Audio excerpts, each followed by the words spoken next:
So good evening everybody. आज हम लोग साइंस एंड टेक का कुछ कुछ कॉन्सेप्ट देखेंगे।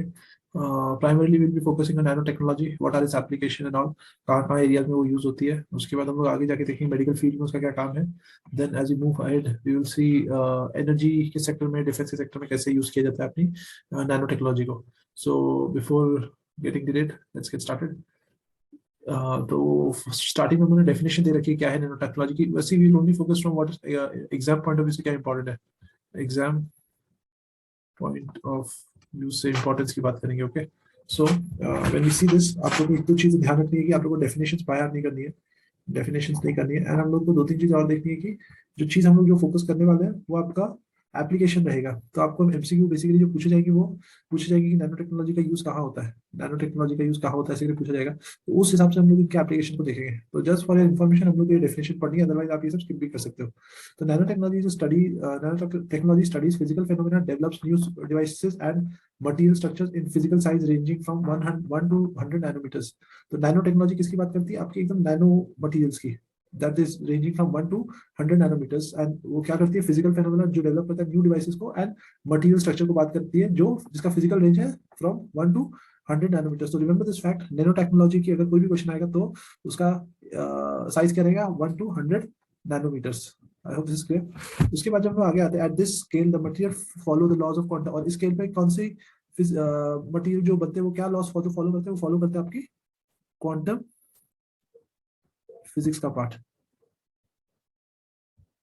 ओके, क्वांटम फिजिक्स की चीजें फॉलो करते हैं। सो एक चीज हम लोग को समझ में आ गई, नैनो टेक्नोलॉजी पढ़ेंगे तो 1 to 100 नैनोमीटर्स के अंदर आएगी। एंड सेकेंडली क्वांटम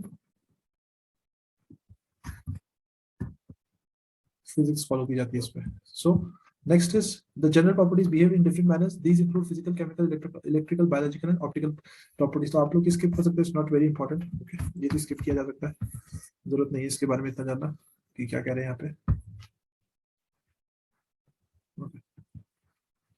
आगे चलते हैं इसके एप्लीकेशन पे। तो आप पहला पॉइंट नैनो टेक्नोलॉजी के बारे में देख लो कि 1 to 100 नैनोमीटर्स के अंदर फिट होती है। और दूसरा क्या है? ये आपका क्वांटम फिजिक्स के लॉस के ऊपर काम करती है। आगे चलते हैं, एप्लीकेशन देख लेते हैं। तो nano technology is a multidisciplinary science, hence its broad spectrum deals with agriculture, energy, electronics, medicine, health. तो क्योंकि ये एक मल्टीडिसिप्लिनरी साइंस है तो इसके लिए बहुत ब्रॉड स्पेक्ट्रम है। इसके क्या क्या स्पेक्ट्रम है? एग्रीकल्चर है, एनर्जी है, इलेक्ट्रॉनिक्स है, मेडिसिन है, हेल्थ केयर है, टेक्सटाइल्स है, और ये सब चीजें हैं।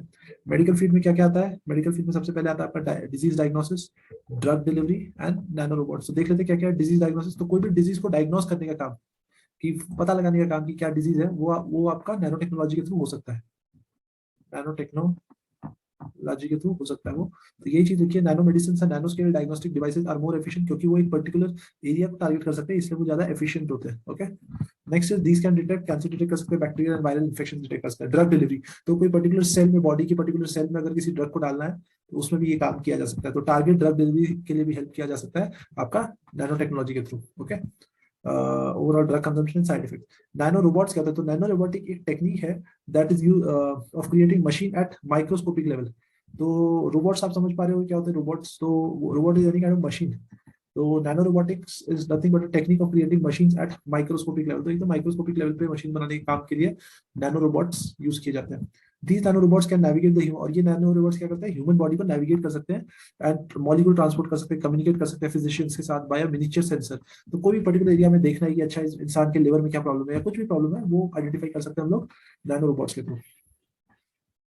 नेक्स्ट आता है superbugs and superbugs, cancer diagnostic treatment, tissue engineering. तो ये वही सेम चीज होगी आपकी ड्रग डिलीवरी एंड कोई भी पर्टिकुलर डिजीज को टारगेट करने के लिए, तो वही चीज रिपीट करेगा। Superbugs and antimicrobial resistance, तो nano technology can effectively control antibiotic resistant bacteria. तो क्या होता है, over the period of time हम लोग ज्यादा ओवरडोज करने लग जाते हैं कोई मेडिसिन का, ओवरडोज करने लग जाते हैं तो उसकी जो एफिकेसी है वो लॉन्ग पीरियड ऑफ टाइम के बाद कम होनी स्टार्ट हो जाती है। तो as a result what we do, we develop that antibiotic resistance develop कर लेते हैं उस पर्टिकुलर डिजीज के अंदर।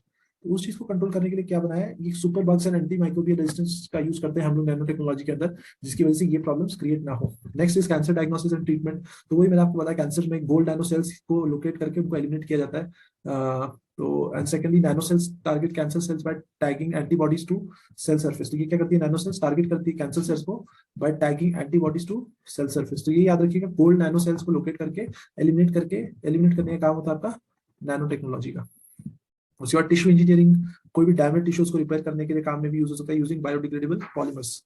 और इसमें कौन सा पॉलीमर यूज होता है अपने को वो जानना है टिश्यू इंजीनियरिंग में, उसका नाम है पॉलीकैप्रोलैक्टोन। पॉलीकैप्रोलैक्टोन पॉलीमर यूज होता है। Okay, it is coated with collagen to promote wound healing. तो आप ये पॉइंट लिख सकते हो कौन से पॉलीमर को यूज किया जाता है। ऐसा आई डोंट थिंक कि फैक्चुअल इतना ज्यादा पूछेगा, but just for your information आप इसको नोट डाउन कर सकते हो। एज वी गो हेड, आप देख सकते हो एनर्जी के बारे में, फोटोवोल्टिक सेल्स के बारे में आप देख रहे हो। फोटोवोल्टिक सेल्स,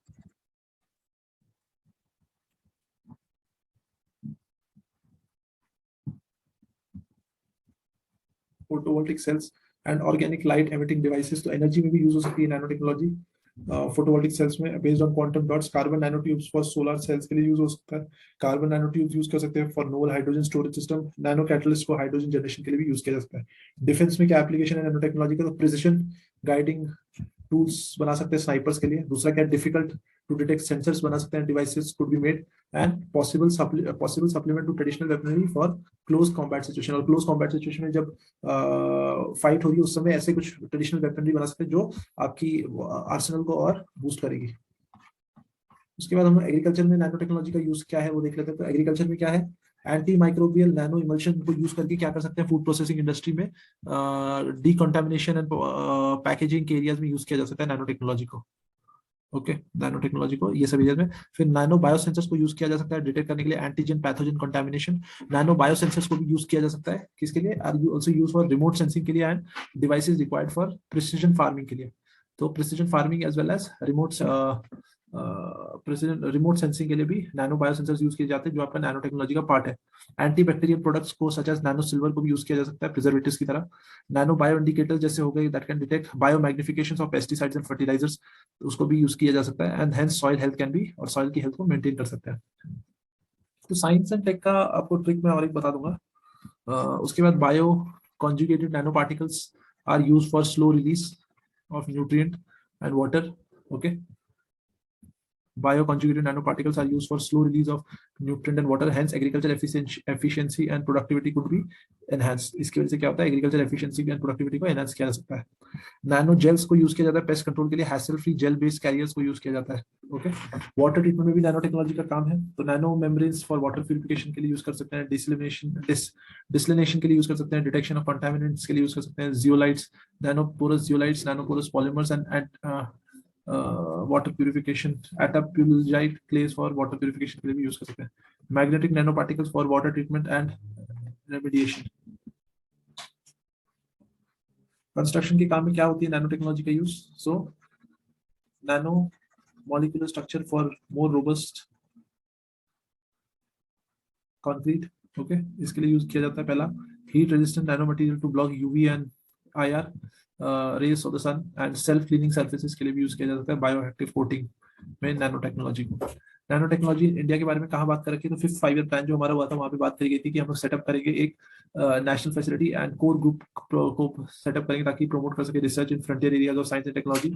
तो सुपर कंडक्टिविटी के बारे में बात होगी यहाँ पे, robotics, neuro science, carbon nano materials, ये सब चीजों के बारे में बात करने की बात करी गई थी 9th फाइव-ईयर प्लान में। 2007 में नैनो मिशन भी एक लॉन्च किया गया था department of science and technology के द्वारा ताकि फॉस्टर कर सके, प्रमोट कर सके nano sciences and nano technology, जिसका पोटेंशियल इंडिया को बेनिफिट कर सके लॉन्ग रन में। इंडिया थर्ड है country in the number of researchers in the field of nano technology, USA and China के बाद। तो सबसे ज्यादा आपको रिसर्चर्स नैनो टेक्नोलॉजी के यूएसए में और उसके बाद चाइना एंड थर्ड नंबर पे इंडिया में मिलेंगे। The global nano technology industry को कितने 2 मिलियन प्रोफेशनल्स की रिक्वायरमेंट है 2050 onward. India is expected to contribute, और इंडिया क्या करेगा 25 प्रोफेशनल्स को कंट्रीब्यूट करेगा इस फील्ड में। ठीक है, ये सब पुराना डेटा, ये सब मेन स्ट्रीम में कोट कर सकते हो, not very important. Okay, challenges भी बता रखे क्या क्या है, तो हेल्थ एंड एनवायरमेंटल चैलेंजेस होते हैं आपके नैनो टेक्नोलॉजी से, एथिकल इश्यूज होते हैं जैसे कि वॉरफेयर में भी यूज कर सकते हैं और किसी इंडिविजुअल्स की प्राइवेसी को भी इन्वेट किया जा सकता है नैनो टेक्नोलॉजी के थ्रू, तो वो भी एक चैलेंजेस है जो आपके ह्यूमन राइट्स वाले उठाते हैं।